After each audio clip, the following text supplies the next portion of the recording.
إن الحمد لله نحمده ونستعينه ونعوذ بالله من شرور أنفسنا ومن سيئات أعمالنا من يهده الله فلا مضل له ومن يضلل فلا هادي له وأشهد أن لا إله إلا الله وحده لا شريك له وأشهد أن محمدا عبده ورسوله صلوات ربي وسلام عليه. أما بعد فإن خير الحديث كتاب الله وخير الهدي هدي محمد صلى الله عليه وسلم وشر الأمور محدثاتها وكل محدثة بدعة وكل بدعة ضلالة وكل ضلالة في النار. اللهم انفعنا بما علمتنا وعلمنا ما ينفعنا وزدنا علما. سبحانك لا علم لنا إلا ما علمتنا إنك أنت العليم الحكيم.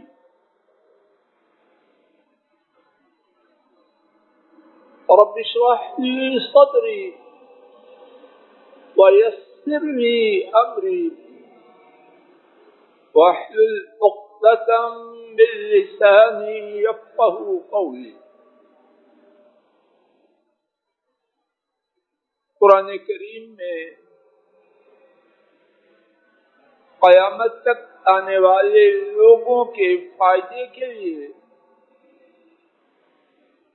کافی تعداد میں قصے بیان کیے گئے.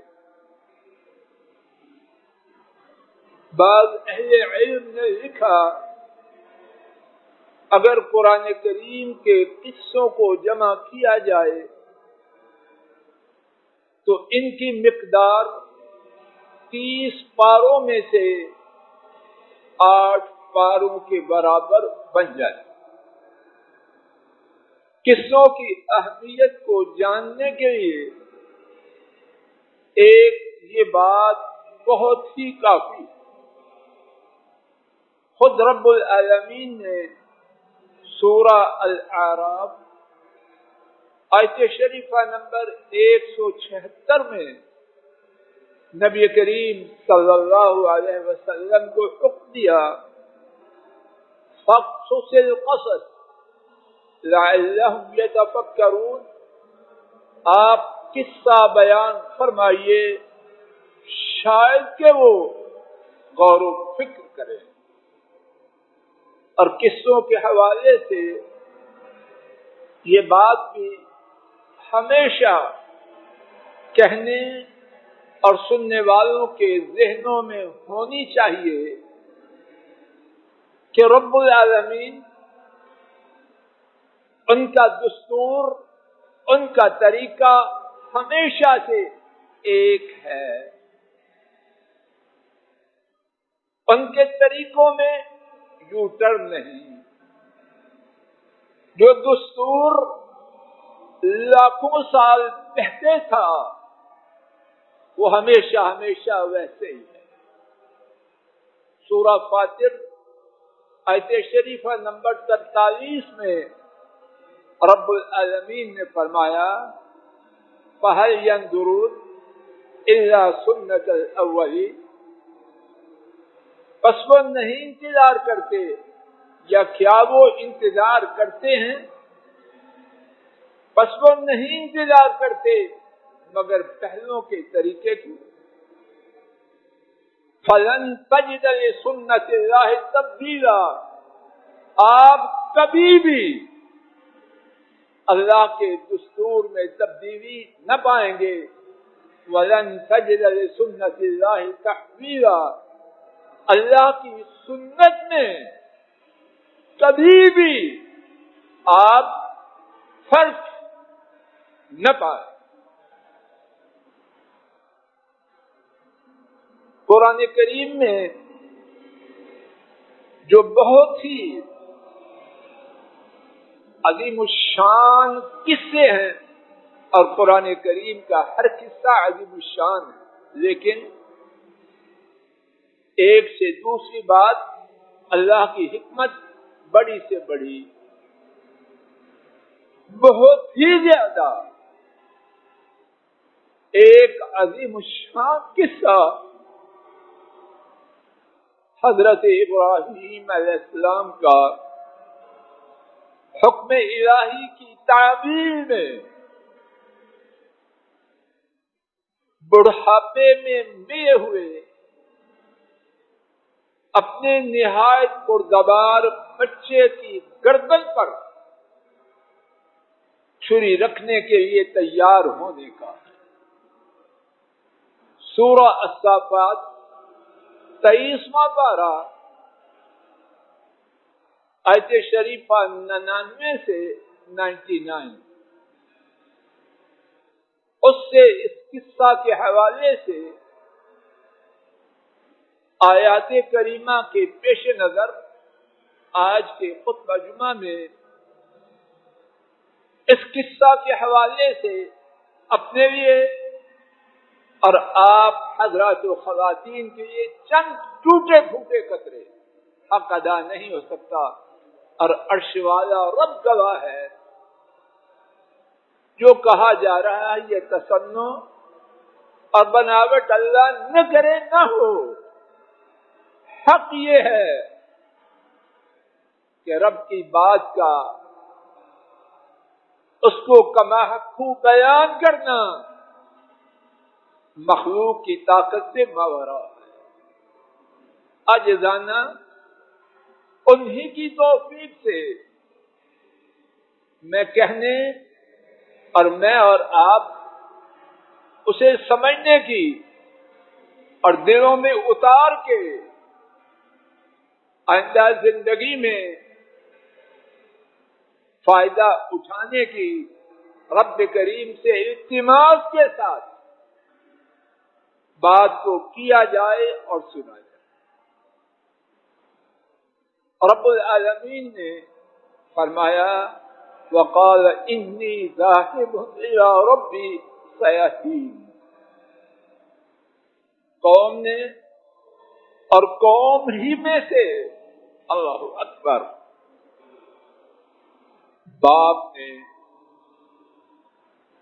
پوری قوم دشمن ہو، اگر باپ کی تھپکی ہو بچہ شیر ہو جاتا ہے.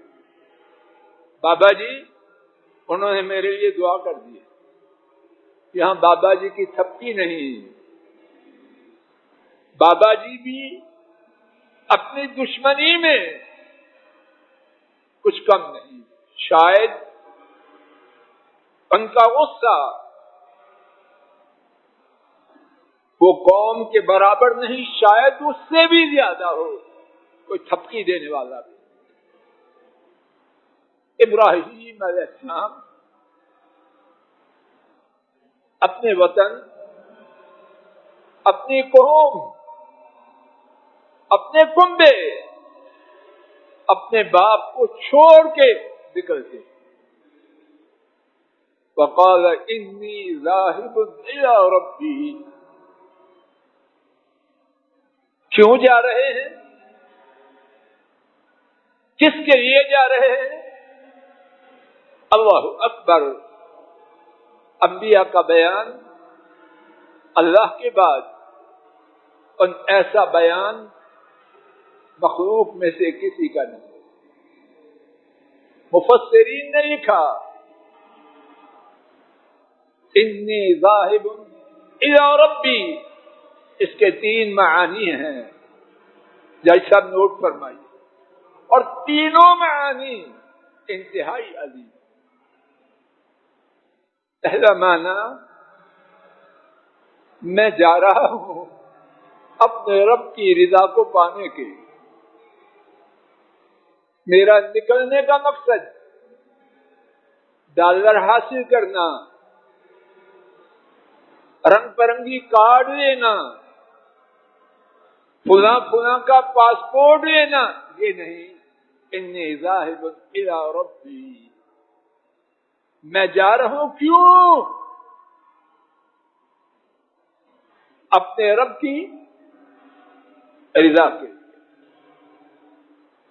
اپنے رب ان کی خوشنودی کو پانے کے لیے. اگر یہ مقصد نہ ہوتا اپنی قوم سے کچھ لو اور دو، اس کی بنیاد پہ کمپرومائز کر لیتے.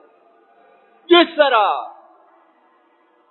آج نام نہاد دینداروں کا شیوا، باقی تو کی تو بات ہی ہے، ٹوپی بھی ہے 7 انچ کی اور دین کی سودے بازی بھی ہو رہی. انی ذاہب الی ربی، اپنے رب کی رضا کے لیے سب کچھ چھوڑ چھاڑ کے جا. اور اس میں یہ سبق ہے، جو کیا جائے صرف اللہ کی رضا کے لیے. ساتھ ساتھ اس قصہ میں جو دروس ہیں ان کا ذکر کرتے جائیں. شاید کوئی بات اللہ مجھے آپ کو نصیب کر دے، بلکہ اللہ سبھی نصیب کر دے.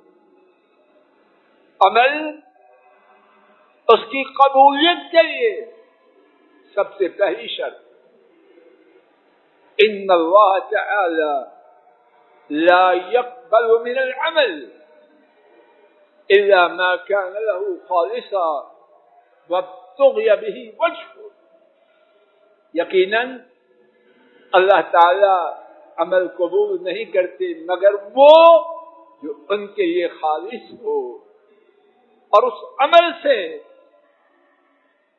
ان کی رضا کو پانا طلب کیا جائے. دوسرا معنی،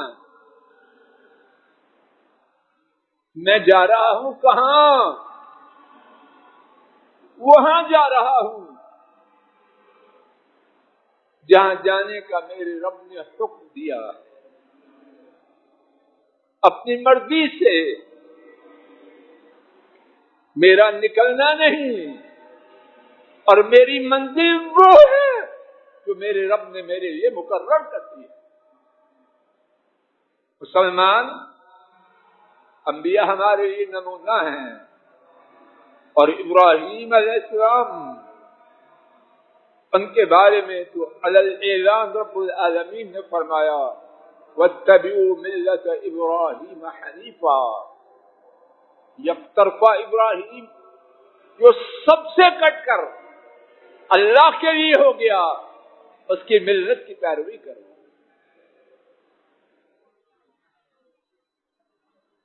تو میں وہاں جا رہا ہوں جہاں میرے رب کا حکم ہے. اور تیسرا معنی، اللہ ہدایت دے. اللہ ہدایت دے دے. عذابوں میں مبتلا ہیں، اللہ ظالم ہے یا میں آپ ظالم؟ اللہ کی قسم میں اور آپ ظالم. کوئی ناراض ہے تو ہوتا رہے، ہم ظالم ہیں. کیوں جا رہا ہوں؟ قوم میں، باپ کے گھر میں، وطن میں، دیش میں دین پر چلنا میرے لیے ناممکن کر دیا گیا ہے. اپنے رب کی بندگی کے لیے، اپنے رب کے دین پر چلنے کے لیے سب کچھ چھوڑ چھاڑ کے جا. ہجرت کر رہا ہوں کس لیے؟ کہ میرا دین محفوظ ہو جائے. یا اللہ یا اللہ. نقشے بدل چکے ہیں یا باقی؟ نقشے بدل چکے ہیں یا باقی ہیں؟ میں آپ مجھے آپ کو ہدایت دی. اور کہنے کا مقصد یہ ہے، شاید میرا اور آپ کا نیم مردہ یا مردہ ضمیر زندہ ہو جائے ہم اپنی اولادوں کو کہاں بھیج رہے ہیں؟ نیکوں کی مجلس میں، صالحین کے دیش میں، کہاں بھیج رہے ہیں؟ کیا ہمارا انتخاب جہاں جہاں بھیج رہے ہیں، اسکولوں، کالجوں، یونیورسٹیوں اور ملکوں اور رشتوں، تمام اعتبارات سے کیا ہمارا انتخاب دین کے لیے ہے؟ اگر ہے تو الحمدللہ کہ میری اولاد وہاں جائے، میں وہاں جاؤں جہاں دین پہ چلنا آسان ہو. جو یہ کر رہا ہے وہ اس قابل ہے کہ ہم چھوڑ چھاڑ کے اس کا پہلے ماتھا چومیں، لیکن کہاں ہے وہ؟ شاید آپ کو پتا ہو، ڈھونڈنے سے شاید تو مل جائے. سیاح دین، دوسرا جملہ کیا عرض کیا؟ وہ ضرور مجھے ہدایت دینا. حضرات مفسرین نے ایک ایک جملے پہ لکھا اور خوب لکھا. سیاح دین، وہ مجھے ضرور ہدایت دیں گے میری ہجرت کے سفر میں اور میری زندگی کے ہر مرحلہ میں. سفر ہجرت میں بھی اور زندگی کے ہر موڑ، ہر مرحلہ، ہر گوشہ میں بھی رک جائے. یہاں میرے اور آپ کے لیے کتنی نصیحتیں، کتنے دروس اور عبرتیں. ہدایت دینے والے کون ہیں؟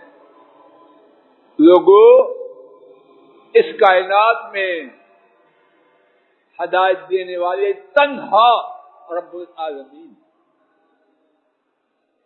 اللہ نے اپنے سوا ہدایت کی چابی کسی کے پاس نہیں رکھی. اگر ہوتی تو ابراہیم علیہ السلام کا ابا آزر وہی ہوتا جو تھا، نوح علیہ السلام کا بیٹا غرق ہوتا، ان کی بیوی کافرہ رہتی، لوط علیہ السلام کی بیوی نبی کی بیوی ہونے کے باوجود گندوں کے ساتھ تباہ و برباد ہوتی. گندی نہ تھی لیکن کافرہ تھی. ہدایت تنہا رب العالمین کے ہاتھ میں. 20واں پارہ سورہ القصص، رب العالمین نے فرمایا انک لا تہدی من احببت ولکن اللہ یہدی من یشاء. ہمارا یہ اعتقاد ہے اور ہر مسلمان کا یہی اعتقاد ہے کہ اللہ کے بعد تمام کائنات میں سب سے بلند و بالا ہمارے نبی کریم صلی اللہ علیہ وسلم. آپ نے انہیں خطاب کر کے فرمایا بے شک آپ جسے چاہیں ہدایت نہیں دے سکتے، وَلَكِنَّ اللَّهَ يَهْدِي مَن يَشَاءُ، لیکن اللہ جسے چاہیں وہ ہدایت دے. ایک اور سبق توجہ فرمائیے. اللہ کرے خطبہ جمعہ میں آیا ہوں میں اور آپ کچھ لے کے جائیں. ایک اور سبق، ہدایت کا معاملہ انتہائی ضروری دعا ہے. اگر کوئی ہدایت مانگنے سے بے نیاز ہوتا تو ابراہیم علیہ السلام ان کو ہدایت طلب کرنے کی حاجت ہوتی؟ بٹ صاحب جی، واتخذ اللہ ابراہیم خلیلا، جن کے بارے میں سرٹیفکیٹ یہ ہے کہ اللہ نے انہیں اپنا دوست بنایا، اور وہ کیا کر رہے ہیں؟ اللہ سے ہدایت کی دعا کر رہے ہیں۔ ابراہیم علیہ السلام سے بھی اوپر ہمارے نبی کریم صلی اللہ علیہ وسلم اللہ نے بلند کیا۔ ام سلمہ رضی اللہ تعالی عنہا، آپ کی زوجہ محترمہ، ان سے پوچھا گیا شہر بن حوشب نے، جب نبی کریم صلی اللہ علیہ وسلم گھر میں آپ کے پاس ہوتے تو سب سے زیادہ آپ کی دعا کیا ہوتی؟ انہوں نے خبر دی آپ کی سب سے زیادہ دعا یہ ہوتی، یا مقلب القلوب ثبت قلبی علی دینک، اے دلوں کے پھیرنے والے میرے دل کو اپنے دین پر ثابت قدمی عطا کرو۔ اور نوٹ فرما لیجیے، یہاں ہدایت کے دو معنی ہو سکتے ہیں۔ ایک معنی کہ میں دین میں، آپ کی تابعداری میں، شریعت کی پابندی میں جہاں تک پہنچا ہوں، موت تک قدم پیچھے نہ ہٹے، اور وہ ہے اس دعا میں، یا مقلب القلوب ثبت قلبی علی دینک، اے دلوں کے پھیرنے والے میرے دل کو اپنے دین پر ثابت قدم فرما۔ اور اگر محمد کریم صلی اللہ علیہ وسلم کی یہ دعا سب سے زیادہ ہے تو میری اور آپ کی ہونی چاہیے کہ نہیں؟ مزید سماعت فرمائیے، 5 نمازیں، ان کے فرائض، ان کی سنتیں، اور ان کے علاوہ جتنی نفلی نمازیں ہیں، کوئی رکعت اللہ تعالی سے ہدایت طلب کیے بغیر ہوتی ہے۔ اہدنا الصراط المستقیم، ہماری سیدھی راہ کی طرف رہنمائی کر۔ ایک اور بات اسی ٹکڑہ مبارکہ میں، سیہدین ترجمہ پر غور فرمائیے تو انشاءاللہ آدھی بات سمجھ میں آ جائے۔ وہ ضرور میری رہنمائی کریں گے، یا اللہ یہ یقین مجھے آپ کو دے دے۔ سماعت فرما لیجیے، نوٹ کر لیجیے، دعا اس کے آداب میں سے ایک بنیادی ادب یہ ہے کہ دعا کرنے والا اپنے رب کے بارے میں بے یقینی میں مبتلا نہ ہو۔ دعا کرنے والا اپنے رب کے بارے میں بے یقینی میں مبتلا نہ ہو، یہ نہ سمجھے کہ میرا رب میری دعا قبول نہیں کرتا، یہ نہ سمجھے۔ ادعوا اللہ، نبی کریم صلی اللہ علیہ وسلم نے فرمایا، ادعوا اللہ وانتم موقنون بالاجابہ، اللہ سے دعا کرو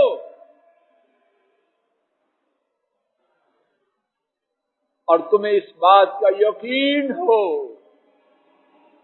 کہ میری دعا قبول ہوگی۔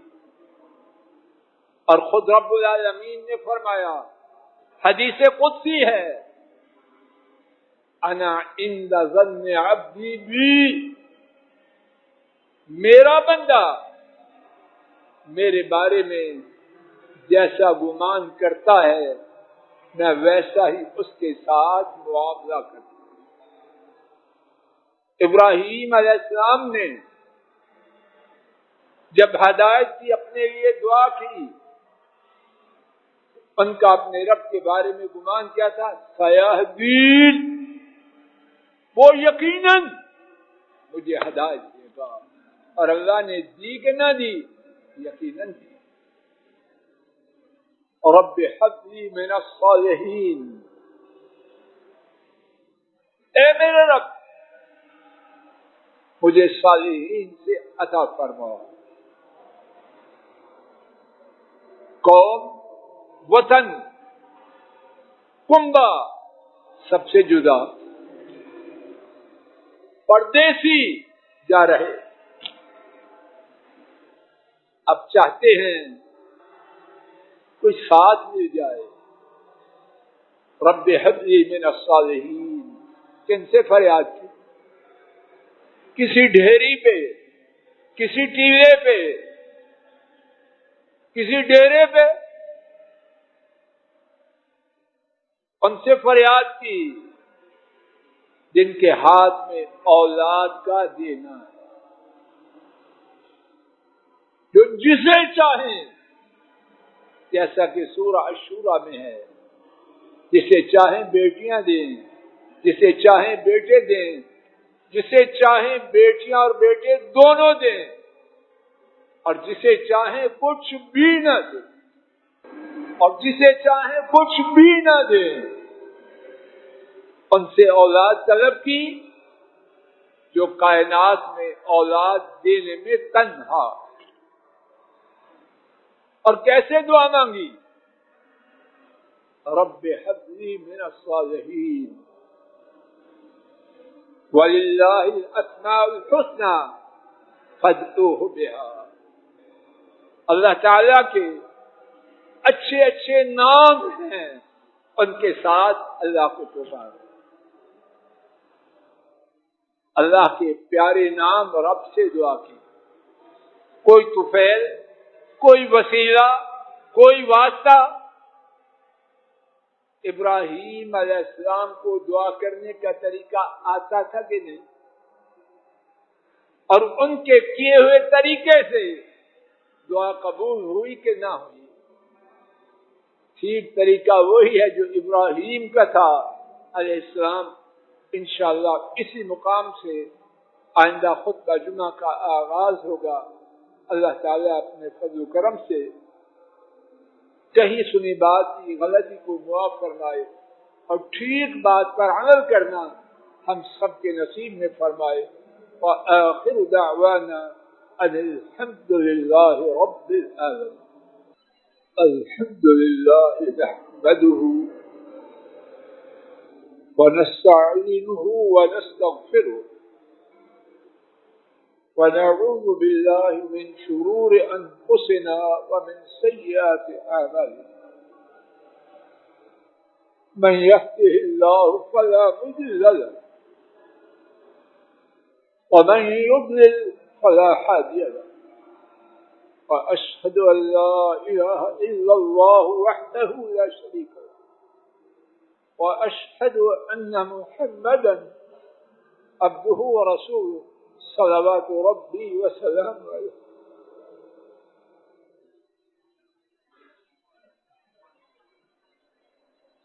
بیماری کی اس قدر زیادہ خبریں سنی جا رہی ہیں کہ خطبہ دینے کی صلاحیت متاثر، بولیں کہ نہ بولیں، ہر طرف غم ہی غم۔ ہمارے خطبہ جمعہ کے ساتھی یہاں بیٹھتے ہیں، ٹھیکیدار اسلم، ابھی ان کے بیٹے نے چٹ دی ہے، ان کو ہارٹ اٹیک ہوا، یہاں بیٹھتے ہیں۔ ہمارے نہایت پیارے بھائی شیخ جاوید، ان کے پوتے، اور ہمارے ساتھی شیخ فیصل، ان کے بھتیجے کے بیٹے، چھوٹا بیٹا پیر کو اس کا کینسر کا آپریشن، بیماریاں ہی بیماریاں۔ اور میرے پاس اور بھی چٹے ہیں، ہمارے کرنے صاحب کے پڑوسی کے ماموں، ایک اور صاحب، اور کچھ اور ہے تو فوتگی کی خبر ہے۔ ایک ساتھی کی طرف سے والدہ کی فوتگی کے لیے کے حوالے سے التجا کی گئی ہے، دعا کریں کہ اللہ ان کی مغفرت کرے۔ اللہ سے عاجزانہ التجا ہے، تمام بیماروں کو اپنی رحمت سے شفا دے۔ ہمارے گھروں میں، ہمارے علم میں، اور جن کا ہمیں علم نہیں، اے اللہ مسلمان جہاں جہاں ہیں ان کو شفا دے۔ میں اپنے لیے سب سے پہلے اور پھر آپ سب کے لیے، کوئی پسند کرے نہ کرے، سب کے لیے عرض کر رہا ہوں، صرف دعاؤں سے گاڑی نہیں چلے گی۔ اگر دعاؤں سے گاڑی چلتی تو بدر کی جنگ نہ ہوتی، احد کا معرکہ نہ ہوتا، غزوہ خندق میں خندق نہ کھودی جاتی۔ کچھ آگے بڑھیں، آگے بڑھیں۔ کلاشن کوف ایٹم بم لے کے نہیں، وہ ہمارا شعبہ نہیں، اللہ نے ان کے لیے الگ شعبے بنا رکھے ہیں۔ اپنے گناہوں کو مٹائیں، گناہوں کو لاک ڈاؤن کریں، اور جب تک یہ نہیں کرتا، یہ دعائیں کرتے رہیں اور انشاءاللہ کریں گے، اپنے لیے بھی دوسروں کے لیے بھی۔ لیکن صرف دعاؤں سے گاڑی نہ چلے گی، اس دھوکے سے میں اور آپ اپنے آپ کو نکالیں۔ کرنے والے اللہ ہیں، لیکن ہم پابند ہیں کوشش کے۔ اللہم صلی علی محمد وعلی آل محمد کما صلیت علی ابراہیم وعلی آل ابراہیم انک حمید مجید۔ اللہم بارک علی محمد وعلی آل محمد کما بارکت علی ابراہیم وعلی آل ابراہیم انک حمید مجید۔